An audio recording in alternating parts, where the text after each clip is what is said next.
Greetings, dear ones. I am Kryon of Magnetic Service.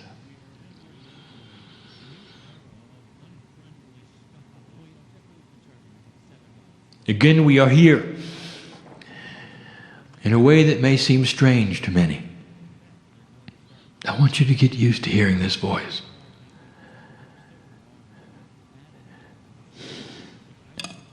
I want you to understand the reality that is here. You would ask yourself, human being, is this real? You might say, Kryon, I'm having a hard time believing that you're really channeling and that the voice comes from the other side of the veil. It's so difficult. If that's what you're saying today, human being, I will say, blessed are you.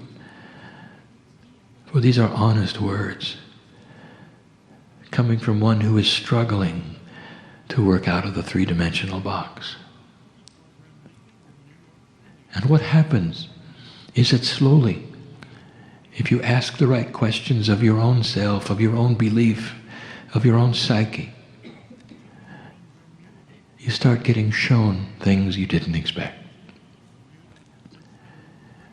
For if indeed it is a quantum experience on the other side of the veil, if indeed I am linearizing this conversation and presenting it to my partner,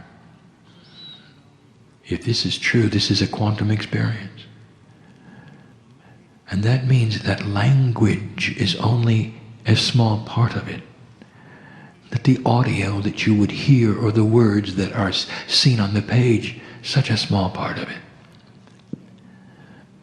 We have spoken of something called the third language. This third language, identified some time ago, is not a language in linearity, which is the third one. It is a language of the catalyst of the three. We use the three in numerology to represent a catalytic action number. That is to say that all of you have the ability to receive what is being given at a level which is quantum and not language, and not words on a page. Even the reader of this particular message can ask for a quantum experience and be in the session with those who are in the session.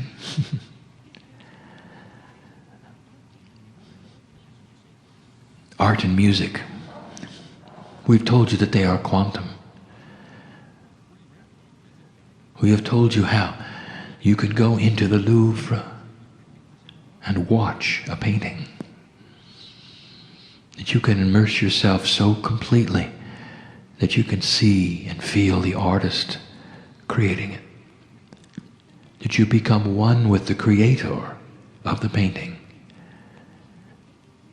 So much is there that is not for the human eye. And this is the one who appreciates the art. Music touches your very soul.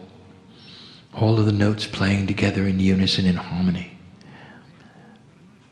It is one of the only arts where all of that can be presented together and there's no limit to the number of musicians on a stage.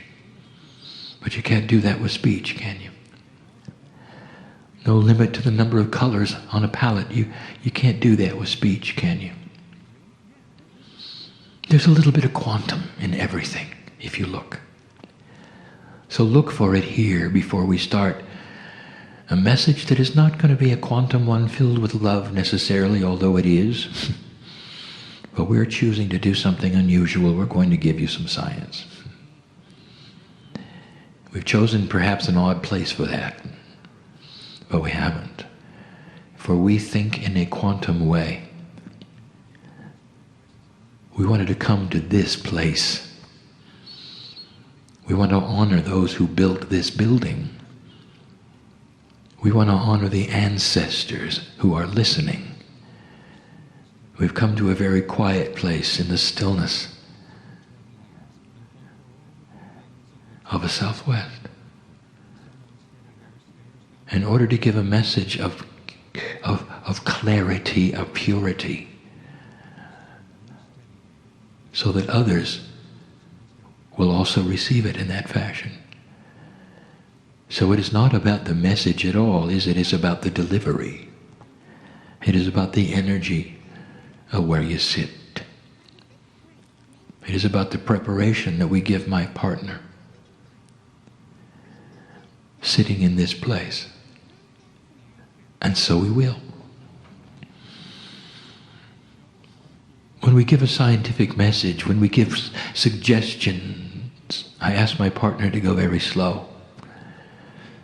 Some of this has been revealed to him and some of it has not.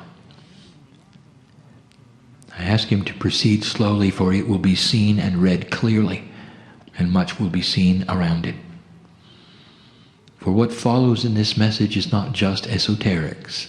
There will be a practicality, and there will be physicists looking at it. And that makes my partner nervous.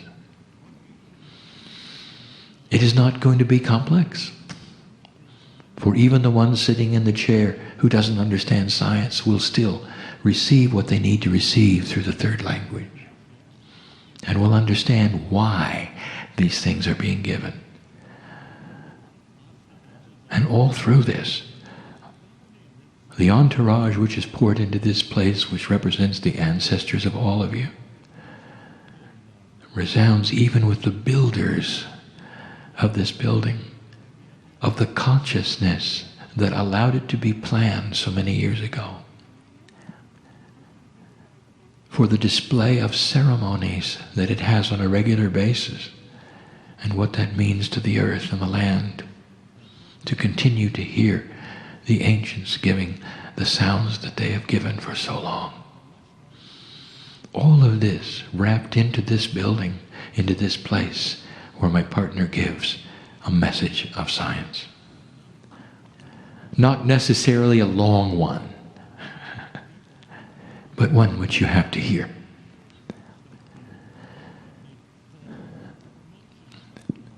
It's about the environment. And let us start with assurance. Let us review one more time that what you are seeing in weather changes on this planet you have not created by yourselves with human effort. What you have called global warming is not global warming at all. And I say it again, it is part of a cycle that always was. The North Pole has melted several times and come back several times. It is a waxing and waning. The water evaporation cycle, it has been here before. It is here sooner than expected, and that is alarming. If you were to ask Gaia, the actual energy of Gaia right now to come into this place, Gaia would give this message: humans have not caused this. Could it be any clearer? And I give you this information so there would be no alarm sounded of things that you would have to change drastically and dramatically. Now, at the same time I would say that, I would say this: there is a mandate to change your energy. What you put into the air is significant, for it is a hazard to your health. What you put into the air hurts humanity, not necessarily Gaia. Gaia is more resilient than you think. Gaia adjusts in ways you don't expect. Gaia takes care of Gaia. Clean up the air, and you will live longer. And that is one of the subjects of today. It's going to get colder. That's one of the subjects of today. You're going to need more energy. That is the subject of today. And we have given you the steps of creating energy easily.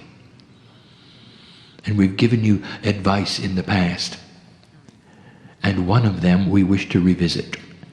For it's time for you to think out of the box of three-dimensional when it comes to some of the things that we have discussed with you. You think in a straight line. You don't think past necessarily certain things that you assume. At the same time I give you this information, I will also tell you that this particular information is already known on the planet. It is the way of it. We do not give you something that has not already occurred to a human being. Free choice is what we have told you is the operative word, even in science. This must have occurred, and a human being must have had a situation where they're actually aware before we will give you a message like this. And the reason we do it is because one human being aware sometimes could do nothing about it. But the thought is given. When these thoughts are given to humanity, they normally land on the planet in more than one place. That is to say, epiphanies of discovery happen all at once, usually 3 to 4 times, in order to assure that they will not be lost. And so I am going to add this voice. There is tremendous energy available from the earth for free. It is not free energy, for you have to build an extractor to get it. But it's everywhere. Absolutely everywhere. It is called geothermal energy. And it goes like this. Below your feet, not very far, not really. It's hot. Hot enough for you to drill down and create steam.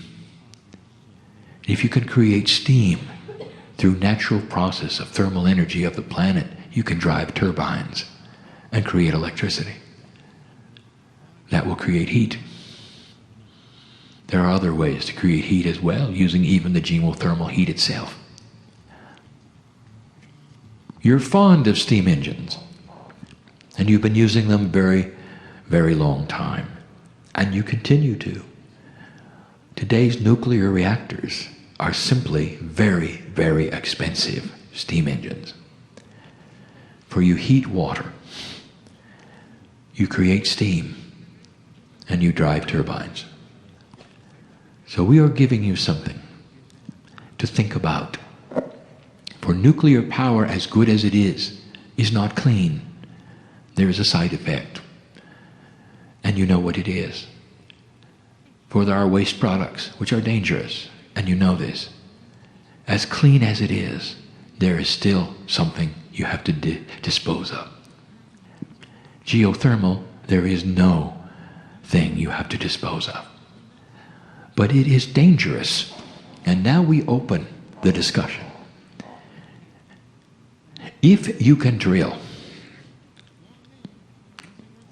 approximately 5 kilometers down, you will find enough heat.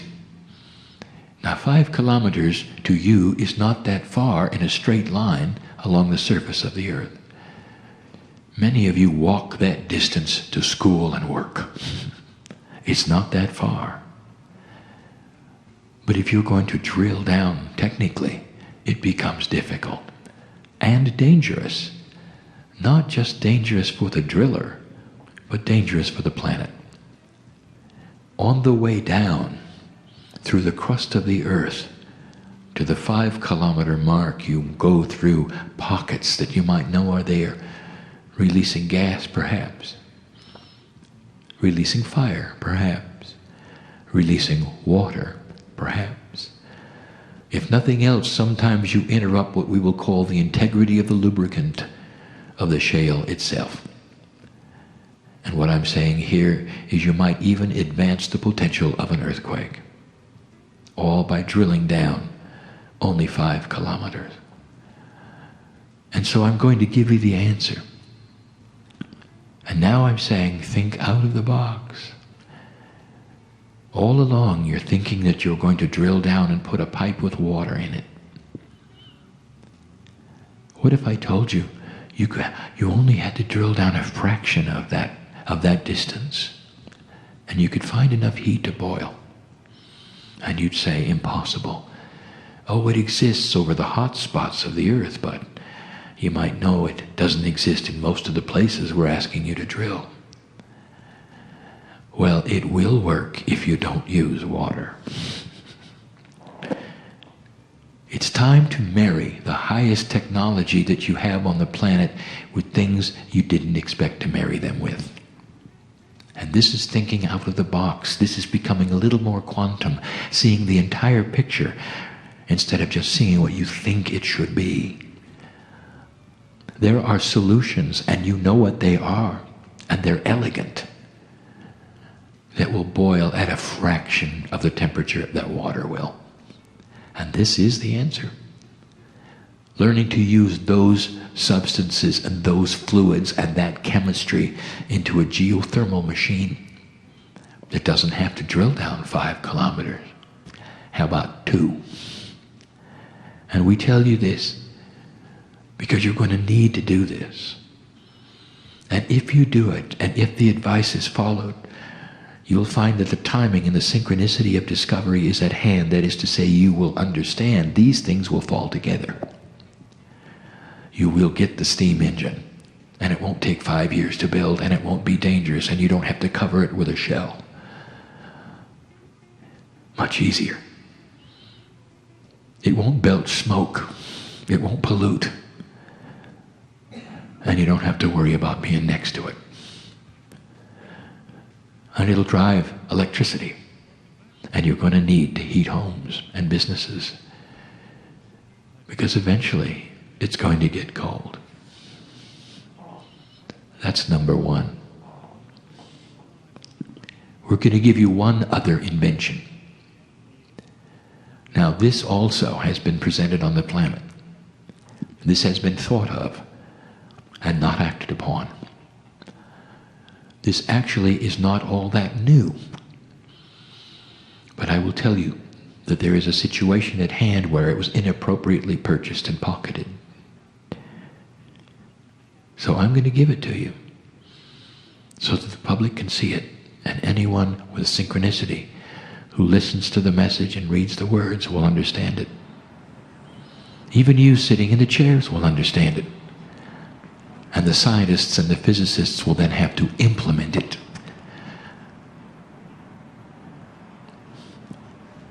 The resource that this planet is going to need the most,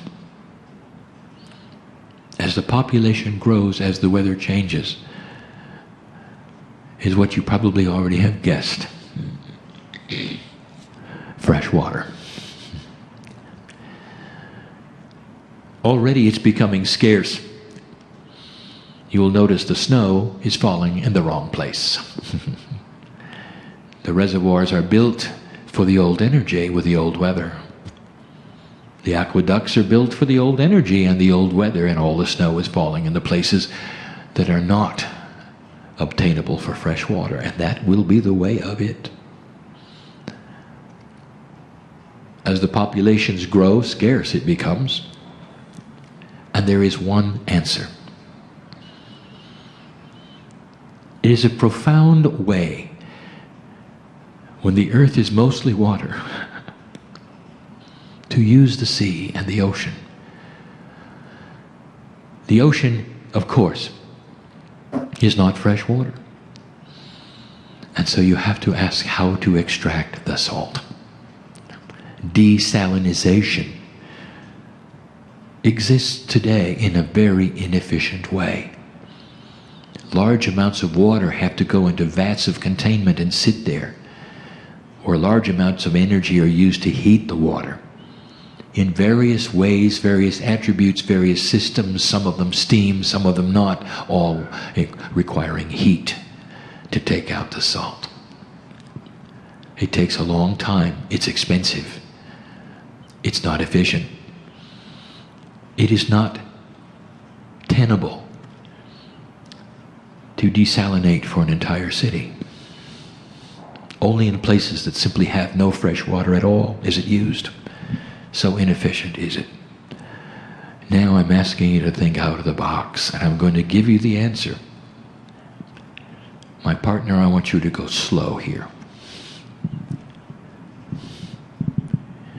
Most of the cities on earth, of all of the countries on earth, the largest ones are on the coasts near the water. This is because over time, those coastal areas were the places where trade could happen with ships and ports. And so you end up with the largest cities being on the ocean. It's a good place to start, is it not? To give water for them from the source which they can simply look at and use. The answer is not that difficult, but it requires something that has not been thought of, really. The highest technology you have today has to do with the smallest of the small. You call it nanotechnology. That which is extremely small, even taking form as what you would call robots, that could be inserted even into the bloodstream, perhaps even to seek out and kill disease. That's how small the nanoparticles are. You're making them intelligent through chemistry, through logic, through electronics, and cleverly you find that they can do many things. Now I'm going to give you a task. You're going to build a desalination plant where the water never stops flowing, where it can be treated and salt can be removed and a byproduct created that you had no idea about. It never has to rest. It never has to be cooked. There is no heat involved at all. It goes in one end and comes out the other in a steady flow. In one end it's salty, in the other end it's fresh, ready then for purification. And here is the answer. Through nanotechnology, in the first stages of the system with the water flowing, you release enough nanotechnology robots that are assigned to find the salt and attach themselves to it. Except there is a caveat, and that every single robot is magnetic. I am the magnetic master, after all. All of the salt then becomes magnetic. It's not that hard. You have the chemistry for it. You have the nanotechnology. Think out of the box. Think out of the box. Chemist, physicist, you can do it. On to the next stage, flowing into the next part, tremendous, huge electromagnets, pulling the salt out of the water completely and totally because the salt is magnetic. Out it goes. Oversimplified, perhaps, but this is the way of it. No heat involved. Now, the byproduct?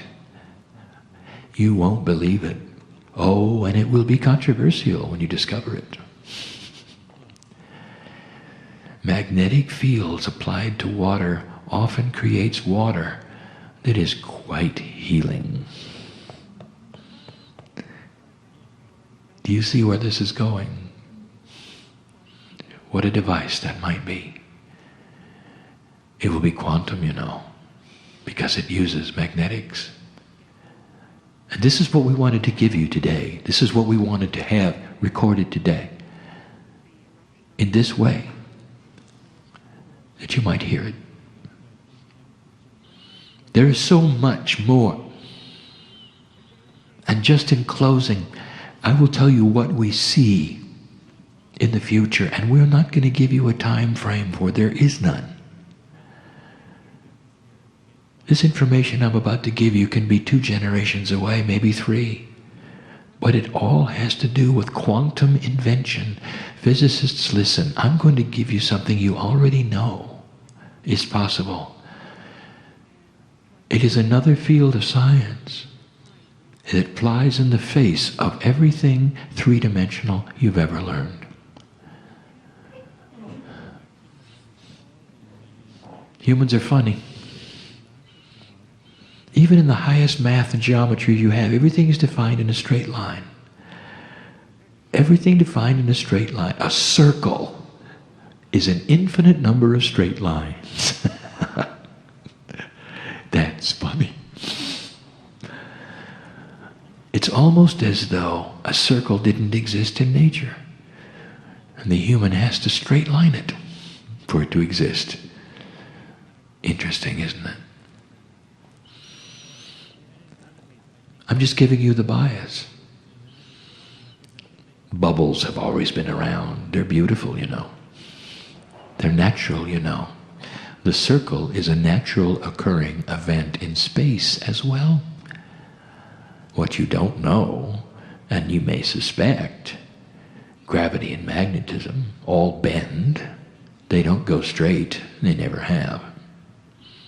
What about light? It doesn't either when affected by the other two. That ought to tell you something. Nothing is really a straight line at all. The only straight lines around are in the brains of the humans.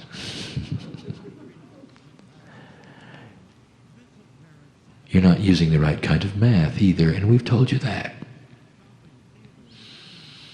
There is an elegance of math that is quantum. And if I begin to tell you about it, even in the simplest terms, it's going to seem overly complex.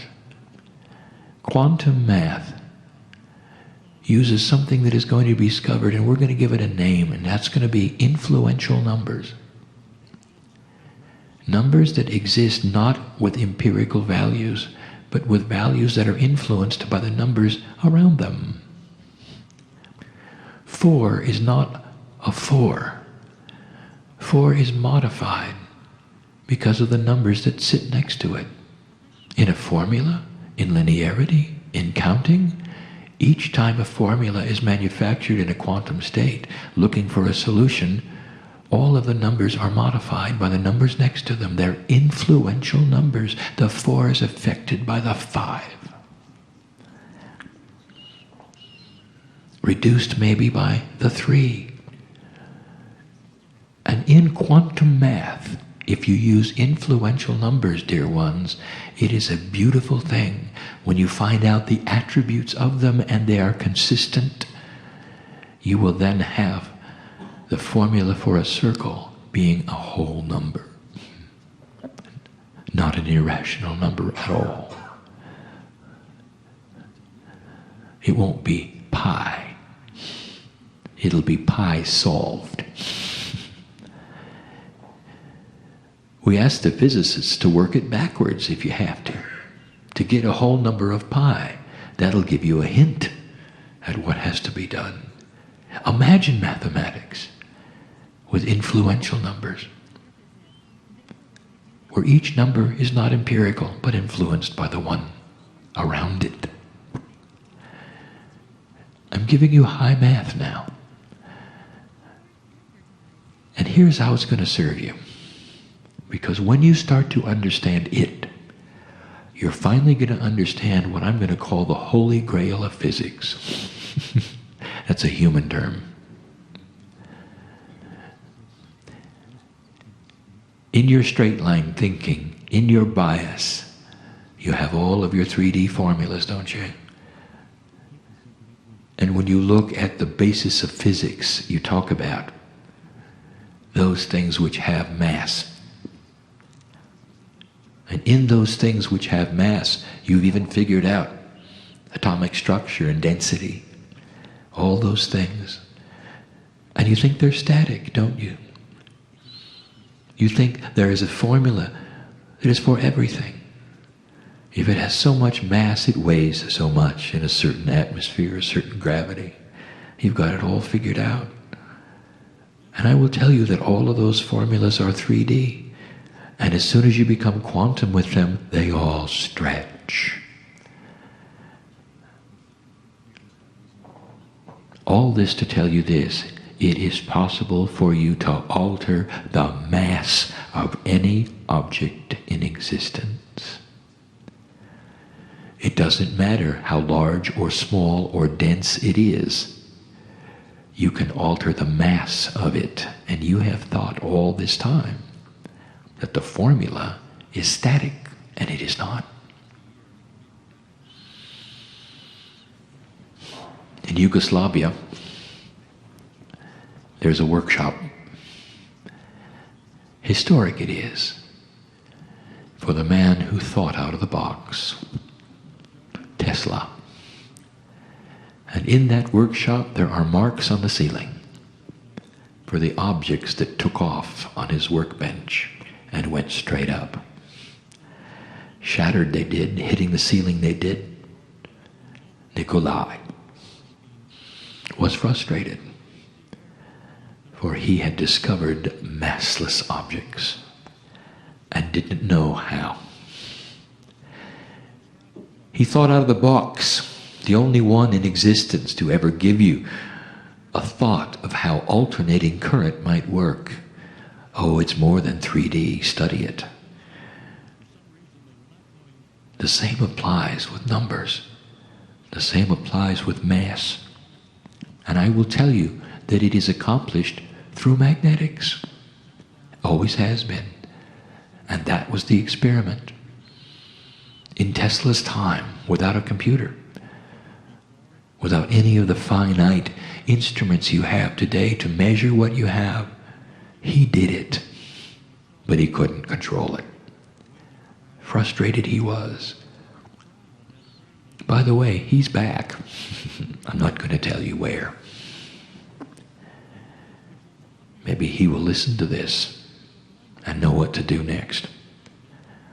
Clever it is how magnetic fields must be arranged around other magnetic fields. Even solutions that are magnetized to create fields within fields, sometimes at right angles, sometimes not, to give you a condition that will create a change in mass. None of these things are out of the purview of human development. How long it'll take? We don't know. That's up to you. But do you understand what it will change? That means that the things of science fiction are finally yours. What you call anti-gravity is simply an object without mass. It'll float, no matter how big. It's doable. It's in all of your science fiction movies. Maybe it's time to implement it. Kryon, why do you give us these things? And with this we close.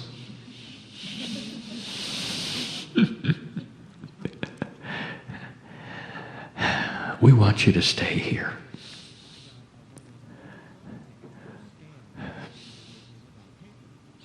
Give it in love. We want you to stay here.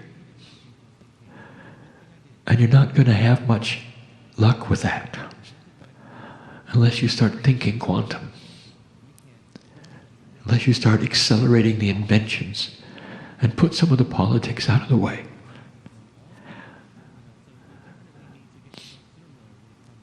For the countries which must do this are the ones that have the highest technical abilities. And they also have the highest influential structures that are in the way of it all. It is time for the population to understand this and turn the physicists loose and not strap them with those things that are difficult with burdens. And maybe you don't know what I speak of, but they do. Because we want you to stay. In the process, there will be life extension. In the process, there will be epiphanies. In the process, you might even find that this message was accurate and true. And then you've got a puzzle, don't you? Physicists, if you're listening to this, you've got a puzzle. Because who is it who is speaking from the other side of the veil, giving you information that is true and real and scientific? At some level, you're going to have to say, it's the piece of you. At some level, you're going to have to admit that the spiritual and the sciences have lied, and that the creative energy that created the earth and the magnetics and the gravity and all of the things you study is a piece of you. And maybe then you'll open up. And the things that you wish to have invented, all you have to do is open the box, because you already were there and you helped in their creation. How about that one? It all has to do with the puzzle. Is this real or not? Is Kryon real or not? Is love real or not? Well, some of you know, because you've sat in the presence of the Creator today, who loves you. This family on my side of the veil loves you. It's a wonderful Valentine message, isn't it? And so we say to you, dear ones, all of you,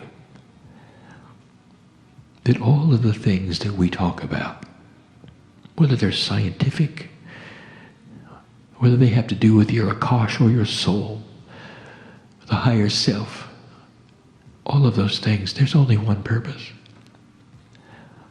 To make the life you are living on this planet easier. For you to discover the compassion that is the glue that puts you together. It changes the earth itself, for the shift is upon you. And that which you call the 2012 energy is here.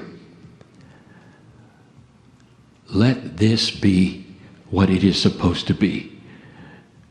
A high time of consciousness, of scientific evolution with integrity,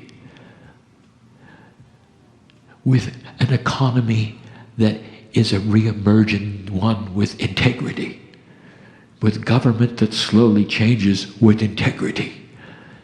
Things that you would never put together, that in the past were oxymorons, couldn't exist together. Integrity in government, integrity in insurance, integrity with banking. All of these things, a new paradigm is upon you. This shift is difficult. And we have the warrior and the worker in the chairs in front of me. And they know it, because that's why they came. I know who you are. And I celebrate each one. And so it is.